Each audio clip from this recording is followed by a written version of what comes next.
Blackstone Audio presents In It for the Long Run, A Musical Odyssey by Jim Rooney. Read for you by Jim Rooney. Introduction. Do it your own ignorant way.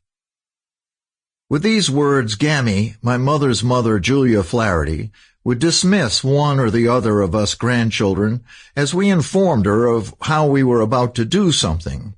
So that's what I've been doing ever since, going my own way in the world, finding my own voice, following my own path, doing it my own ignorant way. That path took me on a musical journey from Dedham, Massachusetts, to Cambridge, to New Orleans, to Newport, to Woodstock, to Nashville, to Ireland, to Vermont, and all around the world. I've been making my story up as I went along. Here it is.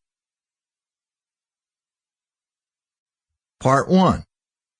Going my own way in the world. Tex and Abe. They tell us that we carry all kinds of information in us, locked in our genes, passed down through the generations. So when I first heard the sound of the fiddle and banjo coming out of the radio as I tuned in one night, I'm convinced that my Irish genes woke from their slumber and started jangling. Nothing had prepared me for this. It was 1951. I was 13 years old, living outside of Boston in Dedham, Massachusetts, far from the mountains of Appalachia, farther still from the Emerald Isle. Definitely not a musical hotbed. My parents had moved there to raise their family away from the Irish Catholic enclaves in Boston. They were raising us to be open to all kinds of people. The focus was on education, and like my brother John before me, I was going to the Roxbury Latin School.